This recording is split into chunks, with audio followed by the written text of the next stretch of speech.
En ces temps troubles pour le Moyen-Orient, nous voulions connaître les liens qui unissent le régime iranien avec le continent africain. C'est une toile, un véritable réseau que les gardiens de la Révolution ont réussi à établir en Afrique. Cela passe par plusieurs secteurs, la religion bien sûr, mais pas seulement. On retrouve l'influence iranienne dans l'éducation, l'armement, le business, la diplomatie. Bonjour Mathieu Olivier, merci d'être sur France 24. Vous êtes l'un des rédacteurs en chef adjoints de Jeune Afrique. Vous signez Iran, Afrique, qui sont les piliers de l'empire iranien sur le continent. Merci de vous connecter depuis Lomé. Est-ce qu'en vous intéressant au sujet, vous pensiez trouver autant de liens qui unissent les deux parties? Alors non, pas forcément. C'est vrai qu'il y a un postulat de base qui est que le régime iranien a une volonté depuis la révolution de 1979 et surtout depuis la fin des années 80 d'exporter sa vision religieuse de l'islam, sa vision chiite. Donc on s'attendait à trouver ces réseaux religieux-là. On avait observé des leaders religieux africains, notamment nigérians, qui avaient été reçus à Téhéran à plusieurs reprises lors de grandes conférences religieuses. Mais c'est vrai que quand on travaille un peu plus dans le détail, on trouve des réseaux plus économiques, des réseaux diplomatiques, des réseaux d'éducation avec une grande université qui est présente dans beaucoup de pays en Afrique.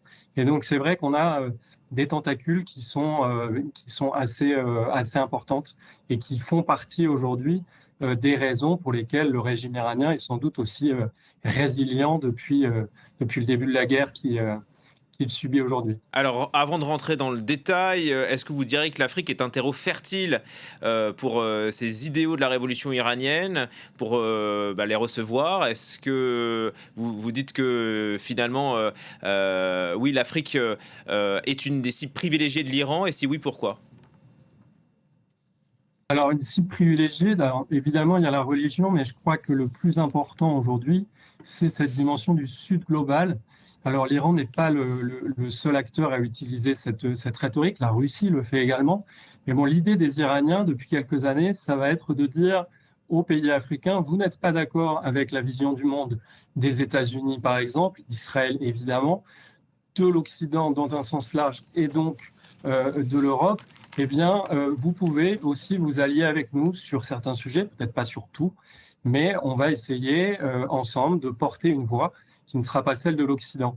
Ce qui est intéressant, c'est que ça rejoint la vision des BRICS, dont font partie notamment la Russie et l'Afrique du Sud, et que l'Iran a réussi à rejoindre en 2014. Donc on est sur une dimension souverainiste du Sud global que l'Iran a endossé depuis quelques années. Et on a le sentiment que c'est la même stratégie développée par Poutine.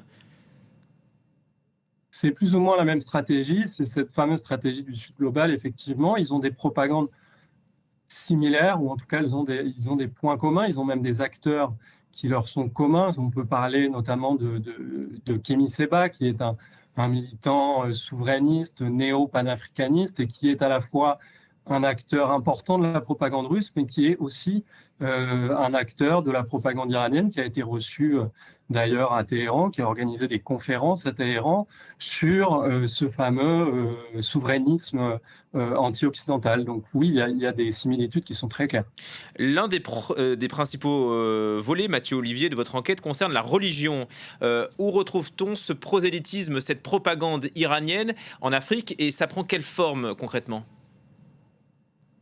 Alors, je crois que l'endroit où on le retrouve le plus, c'est sans doute au Nigeria, où on a un acteur euh, très particulier qui s'appelle Ibrahim Zakzaki, qui est à la tête du mouvement islamique nigérian. Donc, c'est quelqu'un qui a été en Iran assez tôt, qui s'est formé en Iran assez tôt, qui est rentré au Nigeria, qui n'était pas chiite à la base, qui était sunnite, qui s'est converti et qui aujourd'hui est un des proxys religieux de Téhéran sur le continent, qui a une influence, oui, religieuse, mais qui envoie des étudiants en Iran, se former en Iran, qui a des connexions avec l'université iranienne Al-Mustafa, qui a des campus sur la totalité du continent africain, Ibrahim Zakzaki a donc aussi une fondation de glorification des martyrs, qui est un des piliers de l'islam chiite, et il est reçu assez régulièrement à Téhéran. C'était un proche de l'ayatollah Khamenei.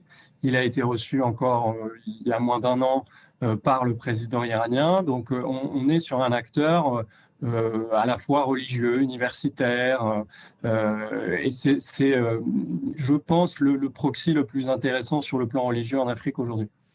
Voilà, un point religieux, poids également politique, hein. Vous parliez de ces efforts pour coordonner les pays africains pour favoriser le Sud global contre les Occidentaux. Et ce qui m'a frappé aussi, c'est la manière dont l'Iran réussit à vendre ses fameux drones, y compris sur les terrains de guerre en Afrique, en Éthiopie, au Soudan aussi. Vous nous apprenez que le Hezbollah est très bien implanté en Afrique. Où exactement et de quelle manière?